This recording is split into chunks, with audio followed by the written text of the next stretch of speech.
Hello, vous écoutez Le Paradis attendra, une safe place pour parler de nos parcours de vie, de nos croyances et de nos spiritualités. Si vous appréciez ce travail et que vous souhaitez soutenir le podcast, mettez 5 étoiles sur les plateformes d'écoute et parlez-en autour de vous.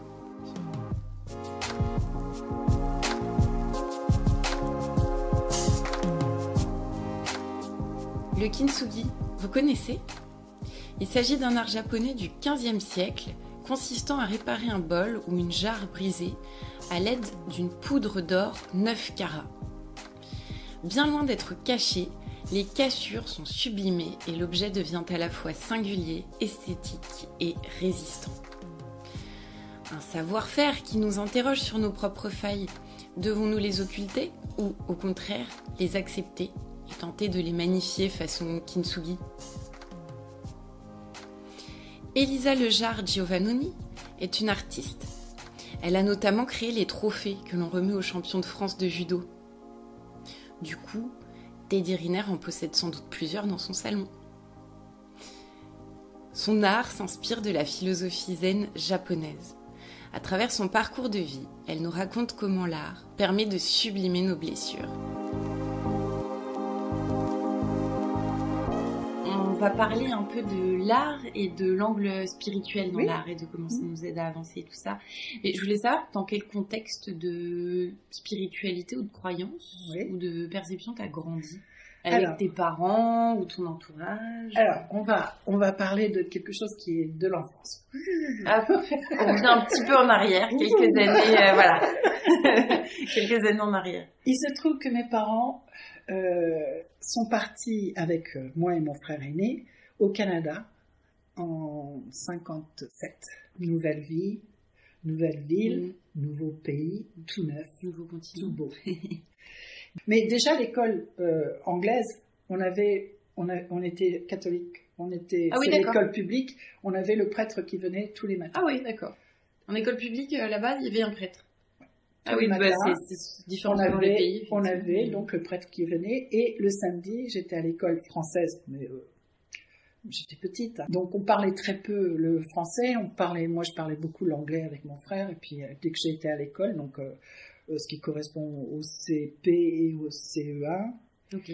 Et je suis partie, j'étais en démarrage de CE2, l'équivalence, parce que c'était first, second, third grade, donc c'était à l'inverse. On entend à ton accent que effectivement tu as vécu en pays anglo-saxon. Mais oui, mais c'est horrible parce que je parlais pas le français moi. Je parlais pas du tout. On est arrivé à Villepreux. Les circonstances ont fait que mon père a quitté son boulot en étant dans une situation de j'ai plus rien à faire au Canada, il faut qu'on rentre en France. Okay. On a vendu tout ce qu'on avait dans la maison. On a déménagé 5 fois en 4 ans. À chaque fois, c'était pour aller mieux. La dernière maison, c'était une maison que mon père avait fait construire. Ah oui, donc c'était une ascension sociale quand même. Ouais. D'accord. Ouais. Il y avait une ascension sociale. Une ascension sociale rapide. On n'avait pas grand-chose. On était considérés comme, si tu veux, bah oui, on était. Moi, je manquais de rien. Mais j'imagine que mes parents, quand ils étaient à la fin d'un paquet de cigarettes, ils fumaient les mégots. Ouais, d'accord. C'était quand même compliqué, quoi. C'était compliqué. Ouais. Et on n'avait pas du tout de parents, de grands-parents. Alors moi, j'ai fait un superbe voyage sur un paquebot, le Queen Mary. Ah, waouh. Et j'ai fait la traversée au mois de janvier sur le Queen Mary. Et il devait faire froid quand même, non? C'est pas ça. Ah ouais. C'est ça. Ça secoue. Et on était, comme on n'avait pas d'argent et que vraiment c'est une vie. Enfin, je veux dire, quand je le dis aujourd'hui, les gens font waouh et tout, mais nous c'était, bah oui, c'est ma vie quoi. C'est-à-dire que je suis arrivée avec des valises en carton. On était dans le sous-sol, le dernier sous-sol du paquebot, près des moteurs, avec les pièces, les chambres vraiment les unes à côté des autres, comme des immigrés. Et au-dessus il y avait la première classe, la deuxième classe, où là c'était luxe. Et on arrive à Paris. C'était triste, c'était sale, ça puait. Maman, je veux retourner à la maison. Ouais. Et je me suis enfermée dans ma lettre pendant 3 ans. Pour moi, j'avais pas envie de rester. il y a juste une chance, c'est que c'était à Villepreux, il y avait encore les militaires américains qui étaient là. Après, donc dans les années 60, quoi. 60, ils sont partis en 65, 66. Et donc j'avais tous les copines américaines. Ah, bien. Et puis j'allais à l'école française. T'allais pas du tout parce que comme ils aimaient pas les Américains, les enfants aimaient pas les Américains. Moi j'étais pas américaine, pas française, j'étais canadienne. Ouais, c'est ça, effectivement, donc, ouais. Dans toute la ville, ah bah oui, c'est les Canadiens. C'est les Canadiens, d'accord. Alors, donc, comme j'avais eu moi j'ai un souvenir donc de l'église canadienne, j'ai la Sainte Vierge, j'étais protégée, j'aimais cette image-là. J'étais croyante. Demain matin, est-ce que tu pourrais... D'accord, ouais, tu te faisais des demandes, quoi. Je formulais des demandes, ouais. Et je faisais ma prière. Okay. Et je pense pas que j'avais envie d'être une bonne sœur, mais j'étais dans la bonté. J'étais vraiment profondément dans la bonté. Pas du tout de rancune, pas du tout de méchanceté, pas du tout.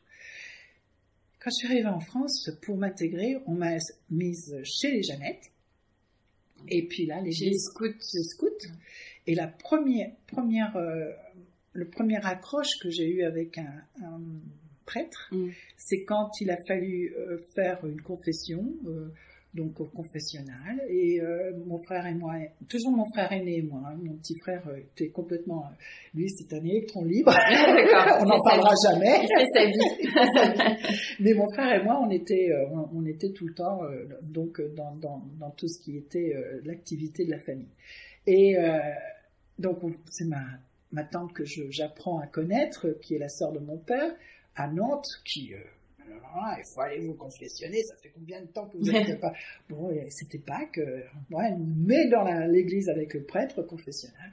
Alors, vous, pour vos fautes, parce que moi, il fallait que j'en cherche des fautes, qu'est-ce que j'ai fait comme faute? Bah, c'est ça, ouais.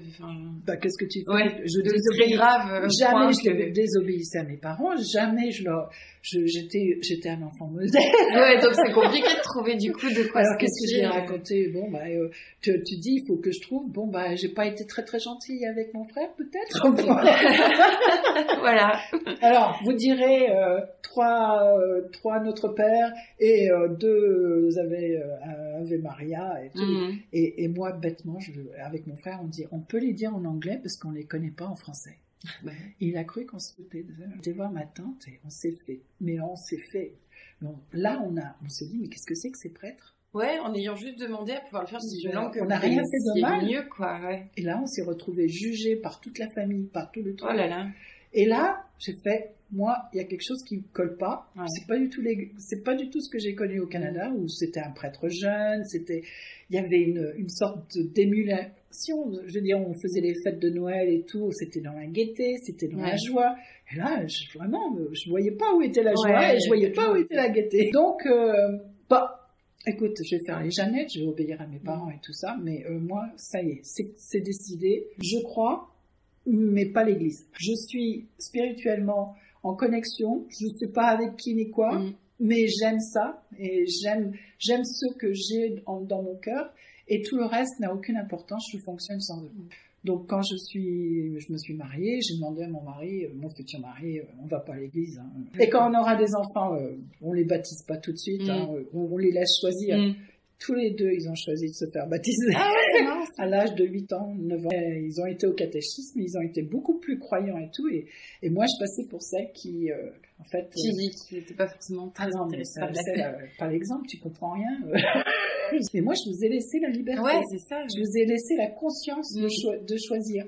Moi, j'ai choisi. C'est une chance quand même. Mais je ne veux pas vous l'imposer. Si vous ressentez différemment, moi, je sais pourquoi. Et la spiritualité est revenue peu. C'est-à-dire que, en fait, j'ai été un petit peu punie à ce moment-là. Parce que cette spiritualité, bien sûr que je mettais l'église de côté, mais finalement, j'avais pas d'occasion de me retrouver à réfléchir. Il y a un moment où on se retrouve tout seul. On se dit, bah oui, mais j'ai pas vraiment besoin de me confier.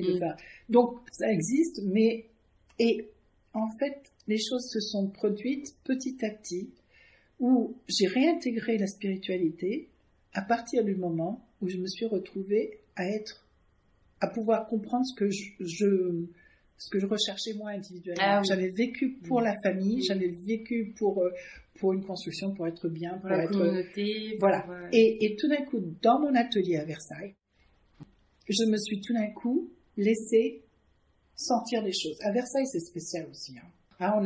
C'est très catholique, c'est très... Ah oui, tu veux dire en termes de... Oui, c'est vrai. C'est que très lourd. Il y a un passé déjà, une histoire quand même qui est très significative. Très lourd. Ouais.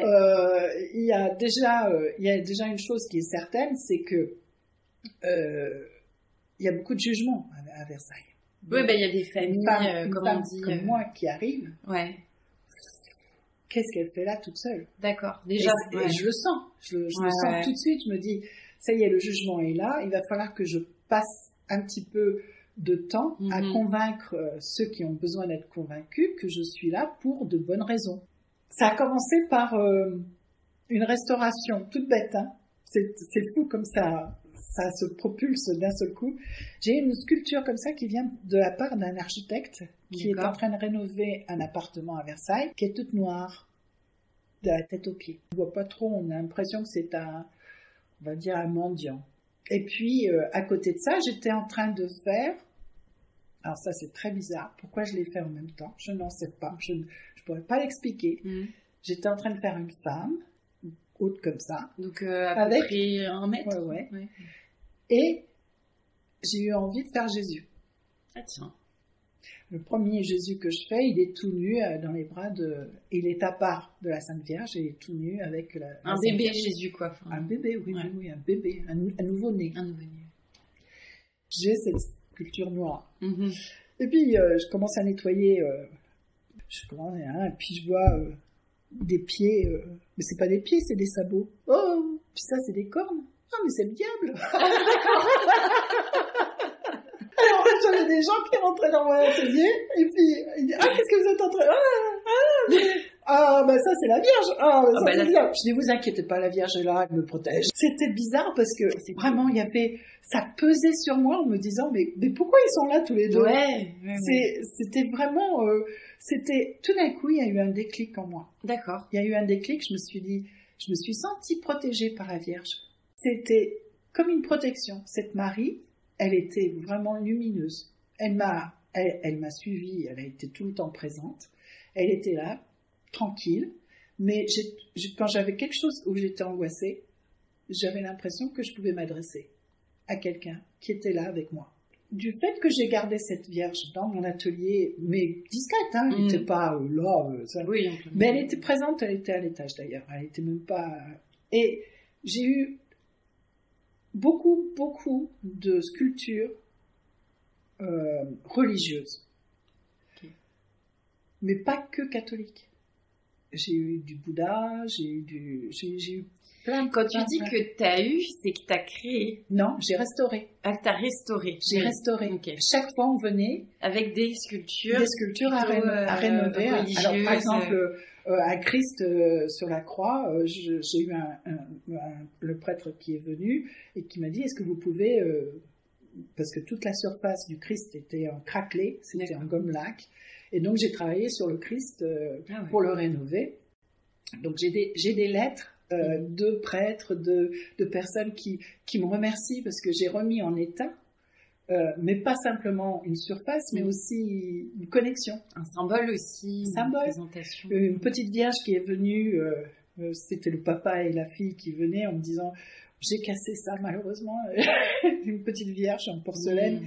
Est-ce que vous pouvez faire quelque chose ?» Ouais, des objets précieux de famille. Et j'arrivais à dire « Mais c'est pas un hasard si vous venez me voir, parce que je ne connais pas de restaurateur. » Comme ça. Ouais. Moi, je l'accueille parce que j'ai l'impression de venir sauver une âme. Et donc, je répare cette petite vierge en porcelaine. Ce qui est très bien, c'est que c'était au moment où je travaillais à Sèvres, donc j'avais pris quelques petites astuces pour pouvoir rénover. Et quand le père a remis en place la statuette, sa femme était tellement bouleversée qu'elle a voulu me connaître. Quand je rentre dans une cathédrale, dans un endroit sacré, je ressens des choses. J'ai envie, en tout cas, de me sentir complètement comme si les rayons rentraient. Traversée de... Ouais. Comme si je recevais une charge positive. D'accord. Donc je ressors et je suis complètement pas nettoyée, mais en tout cas en sécurité avec moi-même et en accord avec tous ceux qui sont autour de moi. Tout va bien. Ah, génial. Ça vaut le coup d'aller faire un petit tour. Mais oui. Les personnes qui hésitent à rentrer dans ces lieux, je me dis c'est dommage parce que tu mets un pied dedans et tout d'un coup il se passe quelque chose. Et tu veux dire qu'il se passe quelque chose, là on parle des églises, il y a peut-être d'autres lieux de culte qui peuvent faire ressentir des choses équivalentes. Est-ce que c'est aussi l'histoire du bâtiment, la beauté de l'art qu'on a aussi justement dans les lieux comme ça? Alors, c'est une richesse d'avoir justement une culture de l'architecture. Oui, c'est vrai. Parce que partout où tu te promènes, tu peux identifier des choses et qui vont te faire traverser le temps. Et le temps, c'est super important. Si tu es OK de nous raconter un petit peu, je sais que tu as traversé justement dans ta vie quelques épreuves. Est-ce que tu serais d'accord de m'en raconter une et de me raconter aussi comment alors je sais pas si c'est via la spiritualité, via l'art, via la spiritualité dans l'art ou via tes croyances, on va dire. Alors tout ça c'est encore une... T'as réussi à avancer, à te reconstruire. Alors comme tout jeune, on a besoin d'une famille bien équilibrée pour pouvoir faire tranquillement ses études, penser qu'à soi, être avec les copains et tout ça. Malheureusement, dans ma famille, depuis que maman était un petit peu, on va dire, secouée par le fait d'avoir quitté sa famille, la retrouver, se réinstaller donc dans sa vie française, elle a voulu essayer de prendre un peu... Alors, c'est la situation de la femme dans les années 60. Hein. Oui, c'est vrai que le contexte est très différent. Très différent, effectivement. Elle devait obéir à son mari. Elle voulait travailler. Mon père n'était pas d'accord. Il gagnait suffisamment d'argent. Il était vexé si elle devait... Donc, pas simple, quoi. Et donc, elle s'ennuyait. Ouais. Elle avait tenté une petite sortie pour travailler. Puis, vite... elle s'est retrouvée donc avec mon père était autoritaire. Il était pas méchant. Il était totalement misogyne. Le patriarcat. Qui n'avait aucune... Enfin, la femme, il fallait qu'elle reste à sa place. Elle était là pour la famille. C'est elle qui devait s'occuper des enfants. Et maman, elle était une femme qui savait bricoler, qui savait faire des tas de choses par elle-même, mais qui n'était jamais reconnue. Jamais. Donc, c'est dans une discussion sérieuse et tout. Pas de reconnaissance, pas d'écoute. Donc, elle est tombée dans une profonde dépression. Et de cette dépression, elle prenait du Valium, mais elle a ajouté l'alcool. Donc, à l'époque où moi, je devais avoir une famille pour pouvoir me construire, j'avais un père qui était un petit peu trop parti et une mère qui était instable. Et donc, je m'occupais d'elle psychologiquement. T'étais soutien, quoi. Non, pas le soutien. J'étais j'étais le mur qui essayait de la sortir de là. J'essayais de lui dire, mais maman, va travailler, t'occupe pas de ce que papa pense. Toutes les femmes aujourd'hui, j'étais celle qui était en fait un peu intolérante. Je le regrette aujourd'hui. Intolérante, tu veux dire par rapport à quoi? Sa situation. Je ne tolérais pas qu'elle se laisse mourir comme ça. Et donc, je la voyais en perdition totale avec l'alcool, le Valium. Une femme que je rentrais de l'école, du lycée, et puis que je retrouvais pas dans son état, qui était et qui faisait tout pour être à peu près bien quand son mari rentrait, et puis de rien voir, ni pour donner le change. C'était bref. J'ai traîné ça jusqu'à mes 22-23 ans où j'ai fait l'école d'architecture. Le problème majeur, c'est qu'à ce moment-là, mon père a fait faillite et qu'il a eu des gros problèmes d'argent. Il y avait un peu d'histoire d'alcool pour lui aussi, malheureusement. Et donc, ils ont chuté tous les deux. Et mon père s'est suicidé. Donc, le fait d'avoir laissé mes parents en me disant il faut qu'ils se débrouillent tout seuls, maman avait fait 3 tentatives quand même. de suicide. Donc j'étais derrière une porte avec maman qui avait le téléphone et puis le revolver en faisant du chantage pour dire que... Puis t'étais toute jeune quand même, toi. Ah bah quand on a moins de 20 ans, il faut rester très calme. Il faut encaisser, quoi. Il faut encaisser, puis se dire c'est pas grave. Mais il y a eu tellement d'histoires, tellement de choses, parce que quand il y a l'alcool, c'est tous les jours, il y a une catastrophe tous les jours. Et tous les jours, tu dis, mais qu'est-ce que je vais trouver aujourd'hui? Qu'est-ce qui va se passer aujourd'hui? Donc, quand j'ai commencé mes études à Paris, que j'étais éloignée d'eux, j'ai pu commencer à penser à ce que je voulais faire. Donc là, je trace maintenant, je trace. Donc, j'ai eu mon diplôme. Et malheureusement, ça s'est terminé, donc, avec un suicide dans lequel, ça a cassé complètement ma vie, quoi. Ah oui, tu m'étonnes. Parce que j'étais partie pour être quelqu'un qui avait décidé de vivre, pas égoïstement, mais qui avait décidé de prendre des risques, construire sa vie, choisir un homme, parce qu'il y a un moment où je me suis dit, il faut que j'ai aussi une famille, donc j'étais tellement dans mon boulot, il faut que je me trouve quelqu'un. Bah oui, quand même. Être un peu sur tous les fronts, quand c'est possible. Je dis, avant 30 ans, il faut que j'ai mes enfants, parce qu'après, c'est trop difficile et tout, et je reprendrai tout de suite après, tout va aller, donc je choisis le mari. Qui était tout à fait d'accord, c'était un marin de marine marchande, donc il n'était pas souvent là. Ah oui, par contre, effectivement, c'est vrai que ça va avec son lot de... Non, mais c'était surtout un ami de mes amis qui m'ont fait rencontrer, et j'avais dit, c'est vrai qu'en le regardant, il était charmant, il a été romantique, et le voyage, c'est l'imagination. Ouais, c'est vrai. Moi, j'étais dedans, il partait, mais pour moi, je construisais tout son voyage. Ouais, et puis c'est tout ce qu'il te racontait, j'imagine aussi, de ce qu'il voyait. Oui. Ok. En disant qu'il y a une période où, et puis après, il y a la période où il est devenu très silencieux, où finalement, j'apprenais plein de choses parce qu'il en parlait avec les amis quand il rentrait. Mais de tête à tête, on était beaucoup moins dans justement ces échanges, et de plus en plus, je voyais que quand même, c'était difficile de communiquer avec lui. D'accord. Très vite, les choses se sont envenimées, donc quand mon père est décédé, en fait, j'étais pas sous l'emprise du tout de mon mari. D'accord. Mon père était là comme un protecteur. Ouais. Et puis, la disparition a fait que tout d'un coup, j'ai senti que j'avais plus quelque chose manquait pour me sortir, quoi. Et je me suis retrouvée exactement dans la situation de maman.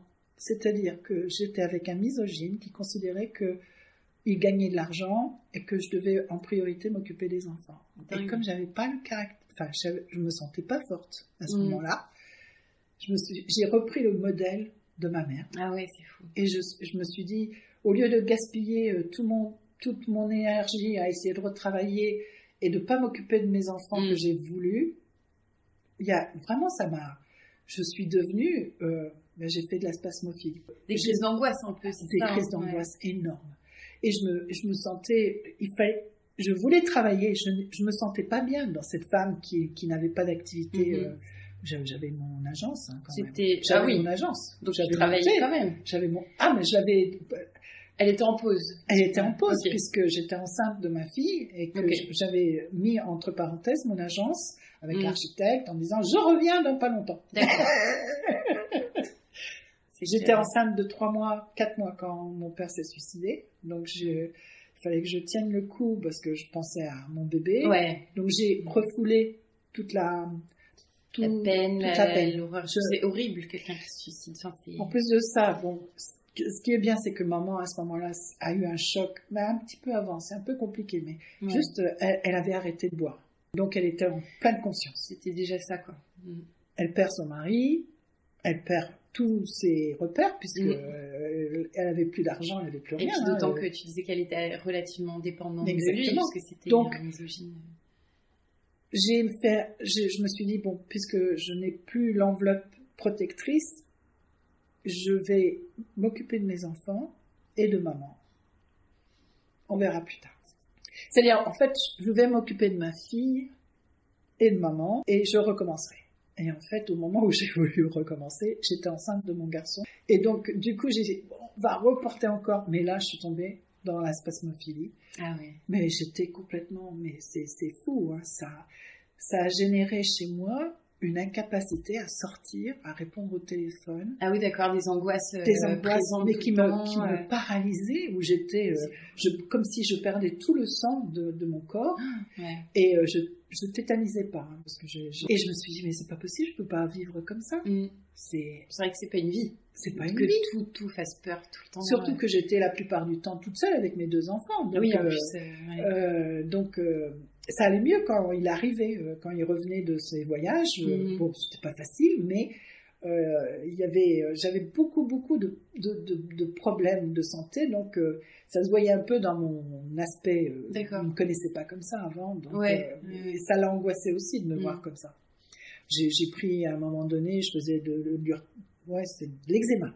Donc j'allais chez le médecin qui me donnait du Tarax. Atarax. Atarax. Parce que j'en ai pris un petit peu enfin, ça aide à se tranquilliser, à trouver le sommeil pour ceux qu'on est problèmes. C'est ça, oui. Moi, ça me faisait dormir. Ouais, mais ça fait dormir. Pas du tout. Mais violent quand même. C'est violent. Mais on me reconnaissait plus. Ouais. J'étais, oui, tout va bien. Oui. Non, mais d'ailleurs, je crois qu'en philosophie, le concept de l'ataraxie, c'est une forme de paradis. Bon, la tarax, ça se réfléchit si c'est le paradis. Mais... donc l'eczéma allait un peu mieux, mais bon, là j'ai fait 6 mois d'atarax, puis elle me l'a enlevé du jour au lendemain, et puis disons que j'ai toujours les phénomènes de dermato, tu sais, les formes de strangulation, des choses comme ça, quand je prends pas des marques rouges, tu veux dire, des choses comme ça, c'est fou ça. Ça revient. Donc je suis depuis les années 90, je suis pas sous atarax parce que j'ai fait des allergies cétérisine, après j'ai changé de médicaments, enfin j'ai fait plein de choses. Mais c'est là où la résilience arrive, parce que là j'avais touché le fond. Ok, à ce moment-là, je me suis dit, je suis plus qu'une. J'ai plus rien. Enfin, je n'ai pas envie de vivre, quoi. Ouais.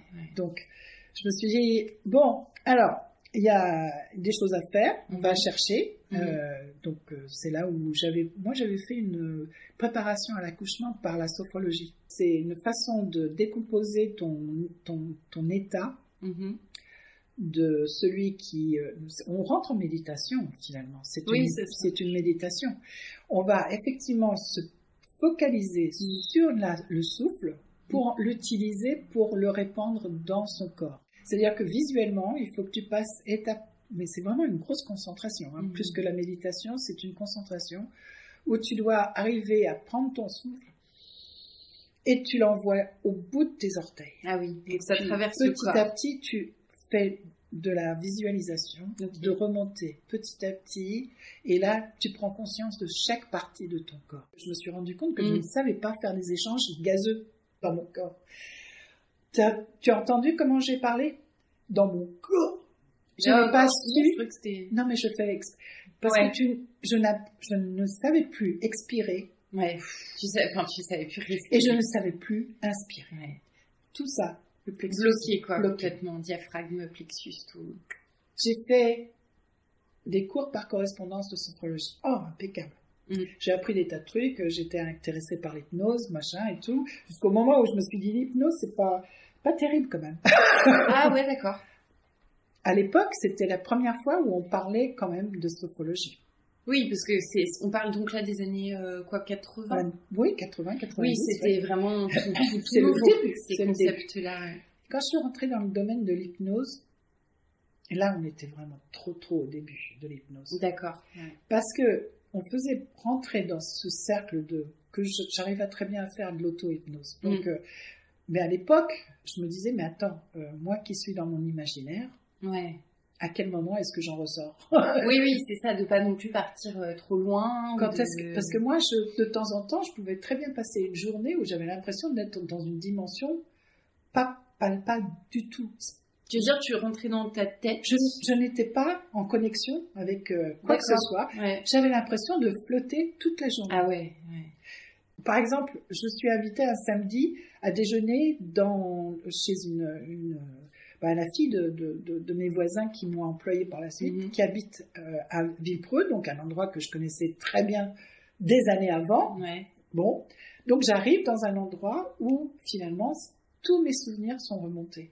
D'accord. Je me voyais petite et tout. Je flottais. Et j'avais besoin d'essence avant d'arriver chez eux. Je flotte. Je me gare dans la pompe à essence. Je prends l'essence. Je veux payer. Il n'y a personne. Mais je dis, mais attendez, la pompe elle marche. J'ai de l'essence. Et il y a pas, la caisse n'est pas ouverte, tout. Rien, c'est bizarre, quoi. Alors, je cherche, mais tout en cherchant, je suis persuadée que je ne suis pas dans une sorte de réalité. J'arrive pas à réagir. J'arrive pas à avoir qui colle pas, quoi. Ni d'angoisse en me disant mais je peux pas partir comme ça, ni une angoisse en me disant bah tant mieux, j'ai pas à payer. Rien. Quand je raconte cette histoire, je ressens ce flottement. J'étais pas. Et donc ça, c'était l'hypnose me faisait peur à cause de ça, parce que je me suis dit je me sens de temps en temps dans cet état-là. Ouais, un peu flottant, t'es pas très aligné dans tes baskets, quoi. Pas du tout. Pas du tout réceptive à quoi que ce soit de la réalité. Par contre, je continue à chercher. Et je me suis quand même aperçue que j'avais quand même ce problème de souffle. Et là, l'aïkido me donnait l'espoir. Ah, c'est là que tu as commencé l'aïkido, justement. Okay. Ah ouais. Là, l'aïkido, je me suis dit, il faut que je me dépense. Et c'est sur le tatami où je me suis vraiment rendu compte de ce manque de souffle. D'accord. Je dis, j'en ai du souffle. Bien sûr. Mais je ne sais pas m'en servir. Ok. Donc ça a été le travail du souffle, de la méditation active. C'est-à-dire, à partir du moment où je prends conscience de ce souffle, je le prends et je sais comment le renvoyer. C'est pas en 1 an, c'est pas en 2 ans, c'est pas en 3 ans, c'est pas en 4 ans. Avec l'aïkido, ça a été de la persévérance. D'accord. Et d'être persuadée que j'allais trouver cette solution à un moment donné. J'ai sué, je me suis appliquée à être sur le tatami du mieux que je pouvais. La plus simple possible, pas chercher... je me suis donné les possibilités d'être sur le tatami avec le sourire, en me disant que j'étais là, c'était mon petit puzzle que j'étais en train de faire, mais que là, finalement, entre méditation, hypnose, travail sur soi, respiration, les choses étaient en train de venir dans la compréhension. Ça commençait comme quelque chose était en train de se bâtir, quelque chose était en train de se construire.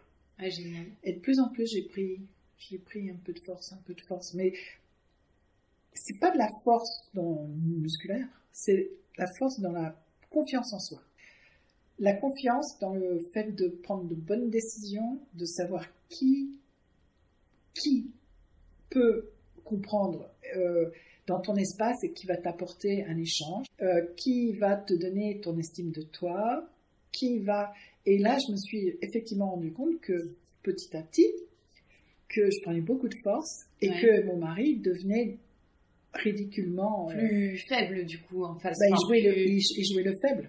Oui. Il jouait le faible. Parce qu'on joue des rôles, c'est vrai, souvent aussi dans le couple, je veux dire. On joue un rôle, on prend la place. Alors, lui qui est très colérique, lui qui reste toujours très égoïste, il avait le dessus sur moi. Ouais. Puis petit à petit, il n'avait plus le dessus. Ça t'a redonné un peu de pouvoir, quoi, sur ta vie, sur... Oui, je pouvais dire ce que j'avais besoin et ce qu'il me donnait pas, et d'aller le chercher. D'accord, ouais. Ça a entraîné un divorce. Forcément. Forcément, parce que lui, en fait,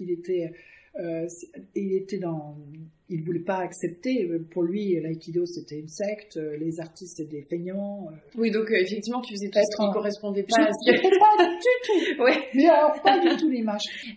J'aimerais bien qu'on revienne, qu'on aille sur la partie. Donc, tu es une artiste. Ça, on l'a un peu mentionné.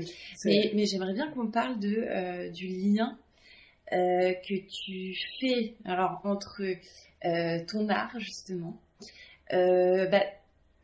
tes croyances, ta spiritualité et l'accompagnement d'autres personnes, justement, qui traversent des périodes pas faciles. Actuellement, je me disais que tu transmets, en tout cas, c'est quelque chose qui te... Alors là, je vais te parler d'une série que je viens de faire avec 5 personnes. Ok. Qui sont intéressés par par mes tableaux où il y a la calligraphie en grand. Des grands tableaux de calligraphie. Qui connaissent mes patines et ils ont dit patines sur du bronze. Sur du bronze ou sur n'importe quelle matière. Ah d'accord, sur n'importe quelle matière. Ok. Donc en l'occurrence là c'est sur des tableaux, des toiles. Ok. Et donc ces 5 personnes m'ont demandé de leur faire découvrir la façon dont je pense pour essayer de comprendre quelle démarche je fais. Ok. Donc je les ai fait rentrer directement dans ce côté spirituel, ce côté inspiration. Ok. Inspiration et inspiration. C'est-à-dire ce qui me motive et ce qui m'apporte la possibilité d'aller plus loin. Oui. Alors, le contexte, c'est de leur amener déjà pas mal d'éléments de représentation visuelle. D'accord. J'ai pris par exemple des cartes qui sont écrites, qui sont spécifiques, où il y a marqué en japonais, en calligraphie kanji, joie, amour, paix, espérance, bonheur. Je leur ai fait retourner les cartes et j'ai dit maintenant choisissez une carte. Donc chacune a pris une carte. Et je dis mais est-ce que vous vous rendez compte que ça correspond complètement à ce qui va vous faire comprendre ce que vous allez faire? Bonheur. Bonheur. Une personne, bonheur. Je dis toi, ça veut dire quoi bonheur? Donc tu vas être inspiré par la calligraphie, c'est-à-dire que tu vas faire toute une séance sur toi-même en écrivant ces kanji. Donc, et c'est cette, je sais pas comment on dit, idéogramme, enfin non pas du tout. C'est des idéogrammes. C'est des idéogrammes. Tu vas les répéter avec une plume, avec un pinceau, avec un crayon, ce que tu veux, sur n'importe quel support, un carton, un papier. Mais c'est pas ça qui est important. C'est quand tu l'écris, tu dois penser bonheur. Ah ouais. Qu'est-ce qui te fait donner l'image que tu atteins du bonheur ou que tu recherches du bonheur? C'est quoi le bonheur pour toi? C'est là où on travaille. Ok. Donc, la première chose, c'est qu'elle rentre, puis elle a plein de messages sur le téléphone. Oh là là, c'est que c'est chouette, mais j'écris plus du tout de la même manière, je fais pas du tout les mêmes trucs. Mais vraiment, merci. Ah, ça change. Et je dis, je suis chose, quoi. Donc, quand elles ont besoin d'en parler, ces personnes m'appellent. Et dis-toi que le bonheur, langage des oiseaux, il arrive au beau moment. Bonne heure. Ah oui, le fameux langage des oiseaux, ouais. Que c'est souvent, tu peux créer un bonheur consciemment, mais tu peux pas le faire à n'importe quel moment. Tu veux l'utiliser, il faut que ça soit à un moment précis. Et à ce moment-là, tu le déclenches. Un peu de passion et... C'est un petit bonheur. Mais bonheur. Tu sais que tu vas l'avoir, ce bonheur. Donc tu peux le dompter, tu peux l'apprivoiser. Et puis tu as le bonheur qui t'arrive ou qui te submerge. Et puis là, c'est un tsunami, tu cours partout, et tu dis, c'est super. On est immergé dans tu vas faire cette transition d'écriture de cette manière. C'est-à-dire tu vas pas le faire simultanément. Tu vas prendre un jour où tu vas te dire bonheur, puis tu vas réfléchir et tu dis là, je suis dans le bonheur. Profites-en, écris. Et puis là, tu as un bonheur, tu te dis, je vais le provoquer aujourd'hui, ce bonheur. Tu vas acheter un petit truc et puis tu vas l'offrir à quelqu'un.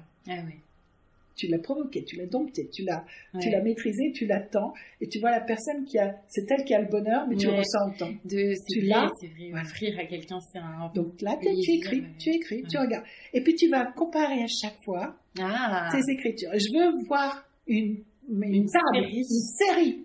Je veux avoir une série c'est génial. de vos calligraphies. Elles avaient ça à travailler. Ah, c'est trop bien. Après, on passe à l'étape au-dessus, qui est l'étape du ressenti physique de ce que c'est que de s'appliquer à faire des mouvements sur une toile pour en faire apparaître des choses qui finalement sont de l'observation. Et là, il faut que tu laisses ton esprit. Et là, je leur fais faire des exercices physiques. C'est-à-dire inspiration. Allez, on étire le verbe. Ah ouais, on souffle en faisant... Exactement. Et on fait travailler le bassin de façon à ne pas donner tout le travail aux articulations ni aux poignets. Ah, c'est fou. Quand elles vont faire leur geste, qui est sur une dimension beaucoup plus grande, je leur dis, faites-le dans l'espace. Regardez où bloque votre poignet. Si c'est comme ça, si vous voulez faire ça, est-ce qu'il bloque ou pas? Alors là, elles me font le signe visuellement, puis moi je regarde juste le poignet. Celui-là, tu vas bloquer à ce niveau-là. Regarde si tu peux pas réinverser la... oui, faire une autre courbe pour que ce soit fluide. Ou alors, est-ce que tu lèves plutôt le coude ou tu le fais descendre? Mais en tout cas, tiens-toi prête à faire l'arrondi. Tu as déjà vu les cercles là? Les cercles parfaits là. Enzo? Ah oui, comment ça s'appelle? Enzo, ouais, enfin j'ai vu. C'est donc, si tu veux, c'est le souffle. Moi, le tableau que j'ai fait, c'est le souffle pur. C'est-à-dire pour moi, quand je l'ai fait, c'est le souffle pur. C'est je prends, je redonne, je prends, je redonne. Ça correspond à ce dont tu parlais tout à l'heure, justement, quoi. Et du coup, l'art dont tu parles et le fait d'accompagner un geste avec le souffle, etc. Ça veut dire que j'intègre complètement mon art ou physique à ton état matériel, à ton état physique matériel. Ok. Ton esprit n'est pas coupé de ton corps. Tu as, à la fois, tu peux rendre ton esprit plus clairvoyant parce que tu as préparé ton corps à une souplesse d'acceptation et de relaxation qui fait que tu fais vraiment interagir ton état. Donc, tu peux, un artiste qui va, j'ai plusieurs exemples, des amis qui sont artistes, celui qui m'a fait le tableau, qui m'a donné ce tableau. Il est très beau ce tableau, c'est une forme, c'est les couleurs, les couleurs sont magnifiques. C'est en fait, c'est pas une création à lui, il a fait comme beaucoup de peintres de début 20e, de faire de s'inspirer d'un collègue ou d'un autre peintre pour, lui il apprenait. Il fait beaucoup de bretonne, il fait beaucoup de couleurs de Van Gogh, il est très inspiré, vraiment c'est un coloriste, un pur coloriste. Les couleurs sont... Par contre, graphiste... Ah oui, mais c'est vrai que c'est les couleurs sur cette voilà, c'est ces couleurs qui sont vraiment... Et donc il me l'a offert, je suis très contente parce que c'est magnifique. Ça fait partie de mon... Ça remplit l'espace. En tant que coloriste, il était fabuleux. Le matin, on rentre dans son atelier. Toile blanche, de 1m10 par des grands tableaux. De toute façon, il savait faire que ça. Hervé Avener, son nom d'artiste, c'est Avener. Si tu veux regarder ses... Ah bah oui, allez regarder Hervé Avener. Et donc, avec Hervé, je rentre dans son atelier qui est juste au coin du mien. Et bonjour Hervé, ça va? On regarde le tableau, donc il est en préparation. Le soir, je repasse. Le tableau est terminé. Ah, mais terminé. Il a mis toute son énergie et en sueur et tout, au bout d'un moment, au bout de 2-3 ans, je savais quel était son état mental en regardant son tableau. C'est fou ça. Aujourd'hui, il avait des soucis. Ce jour-là, il avait mal quelque part. C'est tout, l'expression, et ben la calligraphie c'est pareil. Ils mettaient tout, en fait vous mettez tout, les artistes mettent tout dans leur œuvre et du coup on arrive à... Et quand on connaît il faut avoir vu plusieurs tableaux, il faut avoir vu sur du long terme, comment il agissait sur ces tableaux. Eh bien, au travers de ça, avec Hervé, j'ai compris qu'il fallait être très spontané. Il fallait pas être dans... Je vois trop mes élèves, je les appelle un peu mes élèves. C'est tes élèves, trop mes élèves à vouloir s'appliquer pour bien faire. Mais oui, on est tous comme ça, je crois. Enfin, c'est dur de lâcher. Là, c'est ça que je vais vous apprendre. C'est d'admettre l'imparfait. Encore une histoire. J'exposais donc à Porte-Champéret au Salon du Sport, mais ils avaient ouvert ils avaient fait en même temps l'art du nu et l'art du sport. Et l'art du sport. Et j'étais face à face et je me suis retrouvée avec un copain que je connaissais très bien. C'est bien. Ah bah c'est cool tant qu'à faire. Et donc j'avais mes tableaux, mes sculptures et j'avais quelques bronzes. Et je vois un japonais qui vient vers moi et qui me dit oh, c'est bien ce que vous faites et tout ça. Mais dites-moi, pourquoi est-ce que vous faites des bronzes? Alors moi tout dire. Ah oui. Crédule. Mais parce que c'est dans le temps, ça va durer, ça va être très très long. Oui. Le bronze, c'est voilà, je vais transmettre ça pour presque l'éternité. Il me regarde, il me fait, vous savez que la terre, la céramique est beaucoup plus précieuse parce que justement éphémère. Ah, eh ben voilà. Eh ben voilà, mais j'ai tout. La petite philo. Moi qui étais contente d'avoir un japonais qui allait regarder mon travail. Ben voilà, on se remet tout de suite en cause. Oui, ça fait réfléchir. On réfléchit, on se dit, ben oui, c'est mon ego qui est dans le bronze. Alors que la céramique, c'est beaucoup plus pur, c'est plus... Parce que moins durable, justement, et donc... plus précieux. Comme la vie, en fait. Exactement. Donc, j'ai fait le choix de faire moins de bronze et de faire en sorte de revaloriser pour moi la céramique, qui était devenue vraiment...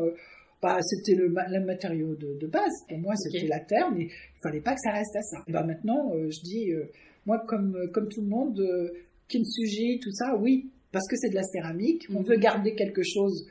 J'ai des élèves, par exemple, ils ont exposé, puis ils ont perdu leur sculpture parce qu'elle est tombée. Je dis, kintsugi. À remonter donc avec des feuilles d'or et à reconstruire. Elles sont là. Avec son individualité. D'ailleurs, je dois faire un cours jeudi soir de kintsugi. Alors, ils sont là, ils cassent leurs assiettes. Ah, mais c'est passionnant, mais... Mais moi, le kintsugi, il faut que ça soit une effraction inattendue. Je veux dire, c'est enfin une effraction. Oui, on ne casse pas soi-même le truc. Voilà, il faut qu'il y ait une histoire là-dedans. On voit quelque chose d'unique. Oui. Enfin, c'est ça, je pense, l'idée, non, et pas du tout prévu. Complètement. Il y a beaucoup d'imperfections. Mais ces imperfections font la beauté. Exactement. En fait, on peut contempler ça pendant des heures parce que justement, c'est pas. C'est de toute façon conventionnel. C'est pas quelque chose. C'est pas. Il y a une surface qui. Et ça, c'est tout petit, hein, mais il y a des très belles sculptures qui sont beaucoup plus. C'est magnifique. J'adore. Franchement, c'est de ça qu'il s'agit justement quand tu parles de spontanéité, de pas se poser trop de questions, juste d'aller. Non, l'art spirituel, c'est ça, doit être ou ne pas être. C'est l'acceptation que tu fais quand tu vois que les choses ne se mettent pas en place, c'est qu'il doit pas être. C'est hyper, je pense que pour beaucoup de gens qui veulent tenter de se mettre à un peu d'art, je pense que c'est tellement, ça fait du bien. C'est pour ça que ma transmission à Sèvres, sur des interventions sur soit une demi-heure, soit 2 heures, soit 5 cours de 2 heures, c'est ce que les personnes, je les déculpabilise en disant, j'imagine. C'est pas parce que vous ne savez pas, c'est parce qu'il y a quelque chose qui se produit où vous bloquez pour empêcher que la chose se fasse naturellement. Elle devrait venir, mais c'est vous qui la bloquez intellectuellement. Tu veux aller vers ça. Okay. Maintenant, c'est ton travail dans le présent. Ta présence seconde après seconde de ce que tu fais qui va faire apparaître les choses parce qu'elles doivent arriver dans cet ordre-là et qu'elle va se construire parce que ton œil, ta main suivent ton travail et ça va apparaître tout seul. Si tu dis la finalité c'est long, c'est un petit peu comme ça, c'est un petit peu comme ça, clac, clac, clac, clac, je dis mais t'as rien. Oui, en fait, on est dans un contrôle de tout et on ne sait rien. Il n'y a rien, c'est aucun plaisir, aucune recherche, aucun ressenti. Va au champ acheter la sculpture toute faite. Et par rapport à ça, justement, pour un peu terminer notre échange, je pense qu'on va diriger vers la fin tranquillement. Moi, je voulais savoir, toi, en fait, quand tu as commencé l'art, t'as senti ce lâcher prise immédiatement ou ça a été Quand j'ai fait mes études d'architecte d'intérieur, j'étais entourée de copains qui étaient artistes. Dès mon entrée en 3e, 15-16 ans, j'ai eu cette chance de rencontrer un groupe de Versailles qui se réunissait pour faire de la musique, pour faire du dessin, pour faire du théâtre. Et on avait un appartement qui appartenait à à une mère de notre groupe qui était institutrice, qui avait pas du tout de meubles ni quoi que ce soit. Ah ok, un appartement. Et on était libre, comme dans un centre aéré, mais que nous on décidait d'avoir. Et il y avait des gens passionnants. Ah oui, parmi eux, Catherine Fro. Ah oui, quand même. Oui. Ah, donc tu as côtoyé Catherine Fro, sa sœur, Pradinas, qui est un réalisateur maintenant. Ah oui, donc il y a vraiment Jean-Pierre Gibra, qui est un dessinateur de BD qui est incroyable. C'est incroyable. On était dans un monde groupuscule d'artistes. Et moi, j'étais rien du tout. Moi, j'étais toute petite, je regardais ça, mais J'étais là. J'étais là. C'est ça. Par contre, quand j'ai commencé mes études d'architecte d'intérieur, à aucun moment je voulais être comme eux. Je veux dire, je me allais pas vers l'artistique. Je voulais quelque chose de beaucoup plus cartésien, apprendre à construire, être dans le design, maîtriser. Je ne voulais pas, parce que je venais d'une famille où on n'acceptait pas ça. Oui. Il n'y avait pas de valeur là-dedans. D'accord. Donc, à aucun moment j'ai voulu être artiste. Et aujourd'hui, même, j'ai du mal à dire que je suis une artiste. Ah ouais, d'accord. Ah oui. Je dis que les autres me nomment artiste. Mais toi, tu as du mal à te l'approprier. Moi, c'est ma vie, c'est mon chemin de vie. Ah ben, pourtant, puisque et je me rends compte, et je me rends compte de cette capacité que j'ai à travailler et à évoluer que depuis très peu de temps. Donc, ce lâcher prise que tu transmets, c'est un chemin que toi aussi t'as fait. L'acceptation de ça. Tant que je faisais mes DS sur les colonnes, j'étais encore dans la maîtrise en me disant qu'il faut que je fasse quelque chose qui serve à quelque chose qui soit voilà, et puis qui peut être industrialisé, qui peut être reconnu par des vendus, des ingénieurs. J'étais encore là-dedans. C'est clair. Je lâchais pas en me disant je suis une artiste, je sais faire des choses, d'accord, mais t'étais plus du côté de l'artisanat en quelque sorte. Je suis toujours du côté de l'artisanat. Ah d'accord, ok. Donc je suis dans artisan créateur, mais je suis plus artisan qu'artiste. Ok. D'ailleurs, je vais inviter les gens qui nous écoutent à aller regarder. Je pense que sur Internet, on peut peut-être voir quelques-unes de tes œuvres. Alors, de moins en moins. Tu rajouteras le nom Lejar, qui est mon nom de mariée. Donc, on tape Elisa Lejar Giovannoni. Ok. Et là, tu auras sur Internet mes ateliers, mes différentes interventions. Et pour dire que moi, je suis pas du tout experte en art, mais comme tout le monde, j'adore regarder. Oui. Et que dans ce que tu crées, on voit le geste et l'énergie. Je sais pas comment dire, il y a quelque chose justement que tu proposes, même aux gens qui regardent, de... Mais tu voudrais avoir quelque chose de visuel pour ça, mais alors est-ce que je... Non, mais du coup, de dire aux gens, s'ils peuvent aller sur Google, regarder ce que tu fais, que ce soit du côté justement des idéogrammes ou même des sculptures qui sont hyper... alors, c'est une chose touchante, quoi. Aujourd'hui, vous avez cette facilité, je dirais les jeunes... J'ai continué à traverser le temps en ayant l'activité, pas sur... pas la communication de ce que tu fais. Non, mais c'est clair que c'est... Par contre, des personnes comme toi sont des transmetteurs de ce que je suis, de ce que je fais, comment je le fais, parce que tu vis ce que... Tu le contactes, qui est très important. Maintenant, pendant la période où j'avais plus d'énergie, j'ai arrêté de faire des démonstrations d'énergie, parce que quand tu n'as pas d'énergie, tu dis, attends, donc tu sais que la vie, elle va être par période. Des périodes où tu vas donner, des périodes... Après, tu t'aperçois qu'il y a des périodes où tu as beaucoup de gens autour de toi qui sont en demande, parce qu'en souffrance. Et donc, il faut être un peu pédagogue, se dire, on me donne les moyens de dire ce que j'ai à dire pour dire, tenez, parce qu'il y a des solutions partout. Il y a des outils, il y a des gens... Celle dont je vous parle, c'est cette énergie que j'avais au fond de moi, il a fallu que je canalise. Donc, si on n'a plus d'énergie, on ne peut rien canaliser. Non. Donc, la vie est aussi quelque chose où il faut arriver à avoir un peu de philosophie, de savoir que l'expérience de certains vont servir à d'autres. Patience, ça va revenir, et une période, puis après ça revient. Il y a des gens comme ça qui peuvent te parler en te disant, accepte simplement, sois pas dans la résistance, mais sois dans l'acceptation. l'acceptation est toujours mieux quand on est accompagné. Oui, si on n'est pas accompagné par du matériel, des choses qui te permettent de tenir à la rampe, la spiritualité est le meilleur conseil. C'est-à-dire que rentrer dans la spiritualité, ça te permet d'avoir justement tous les outils jusqu'au bout de la vie pour te dire, il y a tout pour que tu puisses faire cette expérience de vie. C'est une expérience. Et tu la traverses. Moi, il n'y a pas d'autre image que celle que je t'ai donnée, c'est le puzzle qui fait que chaque jour, tu peux mettre une petite pièce de puzzle et que tu dis, je vais comprendre à la fin pourquoi je suis venue, pourquoi il a fallu que je me rééduque sur certaines choses. Que je passe par ces épreuves, par ces moments. Pour comprendre simplement que finalement, mes choix, j'ai eu le libre arbitre, mais je me suis permise d'avoir un chemin dans lequel j'étais éveillée. Toujours éveillée.